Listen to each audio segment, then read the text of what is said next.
Welcome to the Cheating Wife Stories channel. Elise, with whom I had lived for 9 years, and I were reading the news on our tablets after finishing our Saturday morning breakfast when the doorbell rang. Elise jumped slightly in surprise. I had noticed that she had been a bit nervous and restless over the past week or so, and her anxiety had led to some very good intimacy between us, much better than the boring, uninspired intimacy we'd had for the previous 6 months. "I'll get it," I said, placing my iPad on the table and heading to the door. When I opened it, I saw 2 men showing badges that identified them as police officers. "Good morning. How can I help you?" I asked. "Are you Mr. Brian Campbell?" asked the larger one. I nodded. "We're Officers Stevens and Peters from the Austin Police Department, sir. We are here to execute a search warrant," he said, handing me a packet of documents. "A search warrant?" I exclaimed in confusion. "For what?" "Sir, everything is described in the warrant. We'll give you a few minutes to read it. You can also contact your lawyer if you feel it's necessary. We'd also like to speak with your wife, Elise Campbell, if she's available." "She's in the kitchen," I said, leading the 2 officers into the hallway. I read through the warrant and discovered that it was indeed issued for my wife, Elise, specifically regarding any firearms she might possess and any property that might belong to a Mr. Conrad O'Brien. Returning to the kitchen with the police officers, I asked, "Is this somehow related to that rich guy who was found dead last week? My wife works for one of his companies, but we don't know him. I've never even met the guy." As I said this, I looked up and saw that my wife's face had turned pale, and her eyes were wide with shock. If they were looking for a guilty face, they didn't need to look any further. "Elise, do you know what this is about?" "They have a warrant to search our house, and it implies that you're somehow connected to Conrad O'Brien's murder," I said, irritation creeping into my voice. "Sir, please allow us to ask the questions. Could you sit somewhere outside of the kitchen? We have a few questions we'd like to ask Mrs. Campbell," one of the officers said. "Is she under arrest?" I asked. I really think she should speak to a lawyer before answering a bunch of questions. "Elise, do you want me to call my lawyer and see if he can find someone to represent you?" "Yes, please," Elise said quietly, tears beginning to well up in the corners of her eyes. "That's certainly her right," one of the police officers said. "Why don't we schedule an interview for next week? Right now, we're just gathering evidence, and no one is under arrest. In fact, we'd also like to have a conversation with you, Mr. Campbell. We can do that at the station at the same time as your wife's interview. Of course, you have the right to legal representation during the interview if you wish. One more question, sir. Do you have any firearms in the house that we should be aware of?" "First of all, I'm happy to talk to you here, not at the station. I've never met O'Brien, and I have nothing to hide. Secondly, yes, I have a few pistols, all of which are locked in my gun safe, except for one in the drawer of my bedside table. Could Officer Peters accompany you to retrieve the pistol from the bedside table, and then could you open your gun safe so we can take a look?" Understanding that I didn't have much of a choice and wanting to appear cooperative, I replied, "Of course, follow me. It's right this way," and led Officer Peters to the master bedroom. Once there, I pointed to my bedside table. "It's in the top drawer." Wearing gloves, Officer Peters opened the drawer and carefully removed my tourist judge, using an evidence collection rod, and placed the pistol in a collection bag. "Your gun safe?" "Certainly. This way," I said, leading him to my office. Once inside, I entered the combination and opened the large, heavy door of the gun safe. "Sir, we're going to take all firearms to our lab for testing. Before we leave, we'll issue you a receipt for the items we confiscate. Once everything has been checked, your property will be returned." "All right," I said, realizing I had no other option. Peters spoke into a small microphone. "Michaels, I need you and your team to come here and start inventorying the owner's firearms." "Got it, boss. Be right there," I heard a voice respond from the speaker. Moments later, Michaels and his team were in my office with containers and bags, ready to inventory and collect the weapons. I glanced at Peters, who nodded and then cleared his throat. "All right, guys, we're here to search the premises for any items listed in the warrant. Specifically, we're looking for any additional firearms. Michaels will assign each of you a search area. Let's get to work." Over the next few hours, the team dispersed and thoroughly searched our house and the 2 cars we had parked in the garage. While they weren't destructive, the house was certainly in disarray by the time the search was complete. We waited about 10 minutes while the forensic team and the 2 officers conferred near their cars. I kept looking at Elise, giving her my best, "What the hell is going on? Look." Then Officer Peters knocked on the door. I opened it, and he handed me a receipt, thanking me for cooperating with the search. As if I had a choice. I nodded, glancing over the receipt and noting that all they had taken were firearms: 5 long rifles and 4 pistols. He asked if he could speak with Mrs. Campbell, and I once again led him into our home. Elise was still sitting at the kitchen table, her head down, and it looked like she had been crying. The officer gently asked, "Mrs. Campbell?" She looked up, and he handed her a copy of his business card, instructing her to arrange an interview at the station later in the week, once her lawyer was available. She nodded and said, "All right." Then he asked if he and his partner could have a conversation with me in my office and informed me that I had the right to an attorney if I wanted one. I said I didn't need one since I'd never met O'Brien and had nothing to hide. The interview was thorough, but lasted less than an hour, as I had never even met O'Brien. They wanted to know if I had any grievances against this fool who apparently had been sleeping with my wife, and they also wanted to check my alibi. They asked about my whereabouts on the night O'Brien was killed. I asked which night it was, and they gave me the date. I pulled out my iPhone and looked at my calendar. I was at my friend Lee Rogers' house that night. Elise told me she was going to stay over at her aunt's in Fredericksburg, so I called Lee, and he invited me over. I explained. When they asked what we did, I said we had dinner with Lee's wife, Pat. After dinner, we chatted for a bit, and then Lee took me up in his private plane since he's an avid pilot. I explained that in his neighborhood, at Breakaway Park in Cedar Park, there's a private airstrip, and many of the residents, including Lee, have their own planes and hangars. It turned out the officers were familiar with the area. I told them we took off around 8 p.m. and returned about an hour later. They asked who piloted the plane, and I said that I wasn't the pilot, but Lee had served as a military pilot for many years, so I felt perfectly safe flying with him. They mentioned they might need to verify my story, so I gave them Lee's full name, address, and phone number.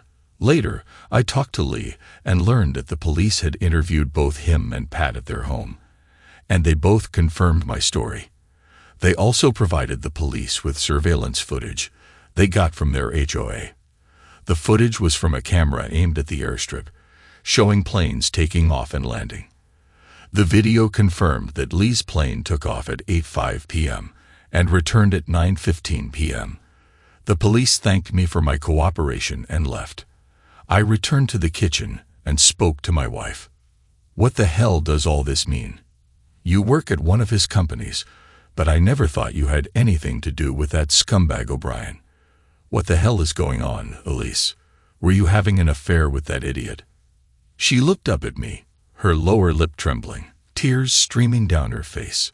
She whimpered, "I'm so sorry," then jumped up from her seat and rushed to our bedroom, locking the door behind her. The following week was chaotic. Local news channels got wind of the search warrant and hounded both Elise and me for interviews or comments. Conrad O'Brien's murder was the top local story. We didn't say anything, just as her lawyer had instructed. My attorney referred Elise to Ted Walker, a local criminal defense lawyer. For some reason, Elise didn't want me present at the meeting she scheduled with Ted for Monday afternoon.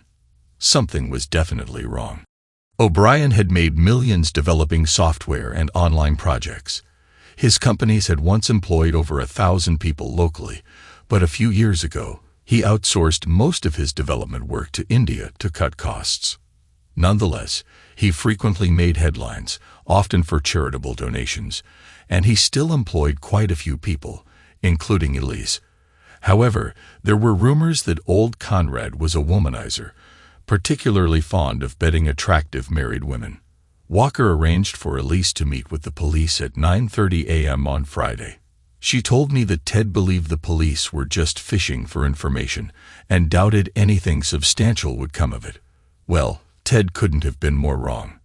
Around 11:30 a.m. on Friday, I received a call from a distraught Elise, informing me that after the interview, the police had arrested her and charged her with the murder of Conrad O'Brien.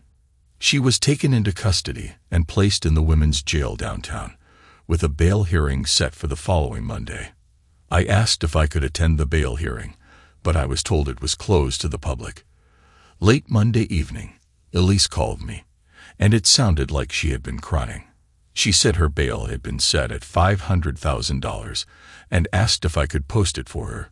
Since I had never been involved with the criminal justice system before, I Googled bail and found out that a bail bondsman typically charges a non-refundable fee of 10% of the bail amount. Damn, that's $50,000 we'd never get back. A few years ago, I had started a successful recruiting business, and we were doing well financially. But still, $50,000 was a lot of money. I told her that before I handed over that kind of cash, I wanted to meet with her, and she needed to be completely honest with me about what was going on. She agreed. I suppose she didn't have much choice if she wanted my cooperation. Walker set up a meeting for us in the jail's interrogation room and said he'd be there to explain everything. I arrived at the jail, where they checked me to make sure I wasn't carrying any contraband or weapons, and then I was led to the interrogation room usually used by defendants and their attorneys. Walker and Elise were already in the room, and Elise was wearing an orange jumpsuit. It didn't look good on her at all. Instead of getting answers directly from Elise, Walker acted as her spokesperson. He said that I would likely find out the facts anyway, so he was prepared to tell me what I wanted to know.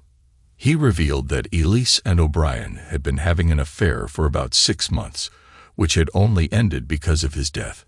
I was stunned by this revelation and glared at Elise angrily. "You're a damn cheat.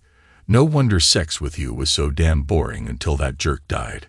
He was using you, wasn't he, you liar?" Elise sat there shocked and devastated by my outburst, her head bowed, crying. Walker said he understood how upsetting this news was for me and asked if I could take a few minutes to calm down. He said that despite the affair, he was certain Elise didn't kill O'Brien. "Really?" I asked. "If you're so damn sure, then why did they arrest her for his murder?" "They must have some pretty solid evidence against her." Walker went on to explain that the murder took place at O'Brien's 300-hectare ranch, located in the Texas Hill Country, west of Austin. The house on the ranch was a mini-mansion, smaller than O'Brien's luxurious home on Lake Austin, but still a 2-story, 450-square-meter residence with a pool and tennis court. The house was equipped with exterior security cameras, with night vision that captured any vehicle or pedestrian movement approaching the home from all sides. There were also interior cameras, but O'Brien only activated them when he was away. And indeed, these cameras were turned off when he was killed. Ted continued, explaining that the police had shown footage from the surveillance cameras, which captured O'Brien's Lamborghini driving up the driveway at 9 p.m. on the night he was murdered. The camera inside the house clearly recorded him entering the garage before he turned off the interior cameras. Around 10 p.m., the exterior surveillance cameras captured Elise's Lexus driving up the driveway and parking outside. The footage clearly shows Elise walking up to the front door and entering the house. I found the casual way she walked in just as unsettling as the rest of this messy situation. A few minutes later, the same camera recorded her hastily leaving the house and practically running to her car before quickly driving away. "Damn," I exclaimed. "It sure as hell looks like she did it." I looked at Elise and asked, "Did you really do it?" Her lawyer tried to stop her from answering, but she didn't listen to his advice. "No, I swear. I didn't do it. When I went inside, I saw him sitting in his chair. I could see his legs, but his back was to me. He didn't respond when I called out, so I thought he was asleep. When I walked around the chair and looked at him, he had a bullet hole in his forehead, right between his eyes, and his chest was covered in blood. I screamed, panicked, and ran back to my car. "I'm not sure why I should believe you," I said. "You've already admitted that you're a lying, deceitful crap who had an affair behind my back for 6 months while I was working hard to give you the kind of life most women would dream of. And I'm also not sure why I should fork over $50,000 to bail you out of this place."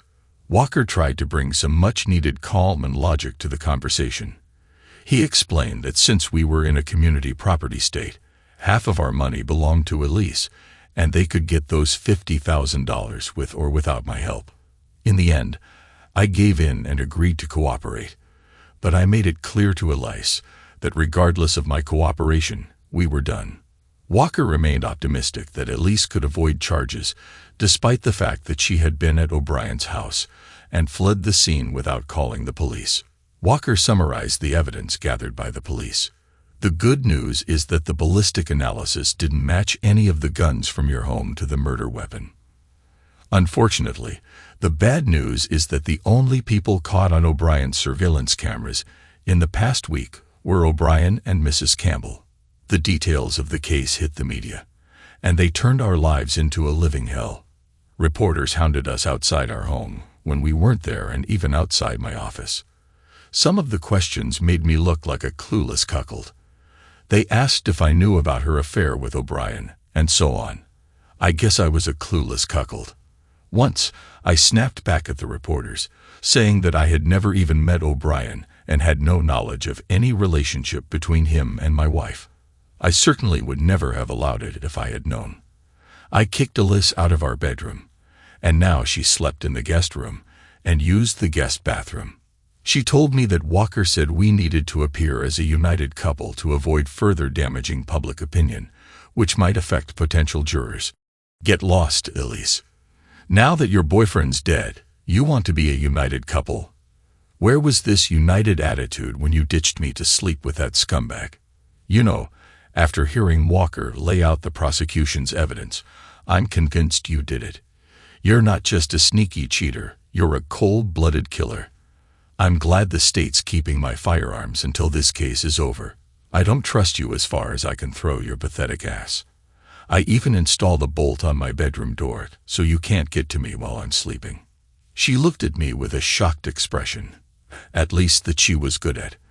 The district attorney met with Walker and Elise several times, trying to negotiate a plea deal. They settled on a deal for manslaughter with a 2-year sentence, of which she would serve 1 year before becoming eligible for parole. Why such a lenient sentence? I guess the prosecution had major issues with proving up motive. Why would Elise need to kill O'Brien? He seemed to treat her well and gave her nice gifts. He even opened a secret bank account where he transferred money to her. When I found out about her secret account, I insisted she pay me back the $50,000 I had put up for her bail. They also had the issue of never being able to find the murder weapon, despite all their efforts. Though Elise maintained her innocence, Walker begged her to take the deal since all the evidence, except for the motive and murder weapon, was against her. And the plea deal was quite favorable. Why risk a jury convicting her of murder? The jury wasn't going to be sympathetic to a woman who had a 6-month affair, and the cameras clearly showed that only she and O'Brien were in the house. With tears in her eyes, she finally agreed. A week later, the judge approved the plea deal, ordering Elise to report to the women's prison in 2 weeks. As we left the courtroom, I handed her my divorce papers. Nothing feels better than hitting a cheater when she's down. The day before she was due to report to prison, Elise asked if I could sit down and talk with her. She disgusted me, and I really didn't want to speak with her, so I told her I'd talk if she agreed to sign the divorce papers afterward. She agreed, and I arranged for my lawyer to come to our house at 7 p.m. with a notary. The divorce was a standard 50-50 split, except she didn't get any share of my business, or any spousal support or maintenance, as it's called in Texas. The joint assets also included the $250,000 in her secret account, gifted to her by O'Brien. I didn't care that it was dirty money. It worked just like any other money and helped ensure she didn't cling to my assets. My lawyer and his notary will be here in an hour. After that, you'll agree to sign the papers, right? Yes, I'll sign the papers. Thank you for talking to me. I wanted to tell you that I'm really sorry for ever getting involved with Conrad. I was in a tough spot, and you were working a lot. We met at a cafe, and he charmed me. He made me feel better at a time when I was feeling miserable. But that's no excuse. I knew who he was, and I knew he owned the company I worked for. I had also heard rumors that he was a womanizer with a reputation for going after married women. I have to admit, I felt flattered that he pursued me. You're a beautiful woman, and I'd be surprised if he hadn't made a move on you, I said, to which she gave a small, appreciative smile at the compliment. I also wanted you to know that I never stopped loving you, even while I was seeing him. Even though I was sleeping with Conrad, I never truly loved him, and I knew our affair would end sooner or later. It sounds crazy, but I really thought I could have two men, at least for a while. My affair was never about you, and I wanted you to know that we never really talked about you. Early on, after we had finished, he tried to insult you, and I left instead of spending the night with him. I told him that if he ever said anything bad about you again, we were done. It was after that night that he opened the $250,000 account for me. Wow, I said. This sounds straight out of the Cheater's Handbook.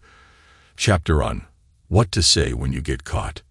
You know most cheaters get caught eventually, and you knew I would never tolerate infidelity. What exactly did you think would happen when you got caught? I deserve that. I know you have strong morals. Believe it or not, that's one of the things that attracted me to you back in college. I knew you'd throw me out if you ever found out, but I guess every cheater thinks they're different and won't get caught. I think the risk of being caught is part of the thrill that makes the affair exciting. But of course, it wasn't worth it. Maybe I'm a cheater, but you and I both know I'm not a murderer. Tell me, Brian, did you kill Conrad or pay someone to have him killed? Nice try. Elise, Walker put you up to this, did he? Set you up to try to get a confession out of me. Her pale face told me I'd hit the mark. Tell me, dear wife, if I did it, how the hell would I have gotten there? You think Captain Kirk beamed me over in the Starship Enterprise? Face the facts. You saw the surveillance footage. It was just you and that jerk O'Brien at his house when a bullet put a hole in his head. Since we're on the topic, why don't you finally tell me why you did it? Was he going to dump you? Did you tell him you loved him? And he just laughed, saying you were just a good toy for sex. Go to hell, she growled. Thank God, never again, I snapped back.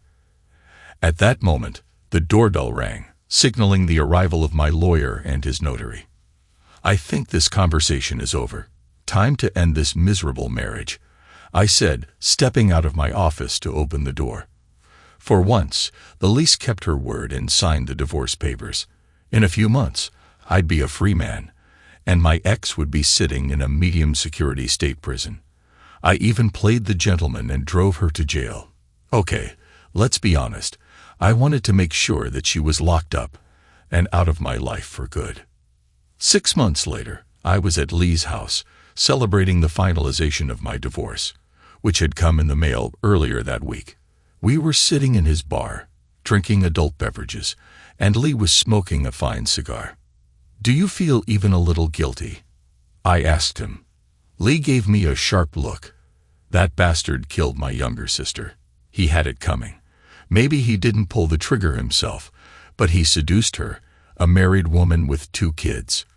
When her husband found out about the affair and kicked her out, O'Brien dumped her and cut her off. Megan was so devastated that she'd rather take her own life than face the consequences. But we both know O'Brien was to blame. Lee had told me about O'Brien and his sister after her death. He had been heartbroken for weeks. I just nodded in response as Lee paused, taking a deep drag from his cigar. "And what about you? Do you feel guilty that Elise went to prison for a crime she didn't commit?" "Not really. That stupid crap brought it on herself. She knew I'd burn her life to the ground if I ever found out she was cheating, but she did it anyway. And hell, I learned how to fly and land your plane. That was pretty cool. Plus, someone had to stop O'Brien from going after more married women and ruining more marriages. He caused too much damage. Unfortunately, it seems like our courts and legal system don't care about that. Sometimes morality and law just don't line up." "You've got that right, brother," Lee said, tipping his long neck beer toward me, and we clinked bottles. We sat in silence for a while, enjoying the evening. Then I asked, "We've never really talked about it, but how tough was the operation for you? How did it feel to put a bullet between that scumbag's eyes?" "Recoil. That's what I felt," Lee said with a laugh. I knew Lee had served in special forces and probably killed plenty of bad guys, but this mission had been particularly tricky. After his sister's death, Lee had planned to kill O'Brien. His military training taught him to plan meticulously, and I had to admit, his plan was brilliant. I had known Lee for a few years, and we were good friends. We often went fishing and hunting together. He thoroughly scouted O'Brien's country house on the hill. Before she died, his sister had even told him that O'Brien always kept the exterior cameras on, but turned off the interior ones when he was home. That bit of information was crucial to his planning. I found out about my wife's affair shortly after it started. O'Brien had sent her a text, an innocent message, likely some code for their affair. Lee's sister, Megan, and Elise were connected through their work at one of O'Brien's companies. When I first told Lee about Elise's affair with O'Brien, it took him some time. But eventually, he convinced me to play the long game and not divorce her right away. While Lee was an experienced killer, I was practically useless in our operation, but we were in this together. Lee decided that my role would be to pilot his plane while he carried out the wet work. It took him several months to teach me how to fly and land his plane. It was fun, but deep down, I knew I was learning to fly just to help Lee kill O'Brien, and that sent a chill down my spine. We tracked Elise's movements using a GPS tracker on her car, and I had learned the passcode to unlock her phone. I often checked her messages to monitor her upcoming meetings with O'Brien. On the morning of the operation, Lee drove an old Jeep to a secluded spot about 2 kilometers from O'Brien's house and covered it with camouflage netting. He removed the plates and replaced them with ones taken from an abandoned car he had found. After hiding the Jeep, I picked him up and dropped him off at his house before returning home before noon. That evening, I went to Lee's, and we flew the plane, just like I told the police, except I was the one flying. Lee was dressed entirely in black, with black leather gloves, a balaclava covering his face, and night vision goggles. He looked terrifying. He had a military-style square black parachute, which he said was very maneuverable and would allow him to land on O'Brien's roof, or even better, on the second-floor balcony with a sliding door leading to an upstairs bedroom. O'Brien's master bedroom was downstairs. He also had a backpack strapped to his front, filled with tools and equipment for his escape. I piloted the small plane under Lee's direction until he felt we were in the perfect spot. Opening the plane door, he shouted, "Let's get this done, buddy," over the noise of the propeller, and jumped into the night sky. The conditions were ideal.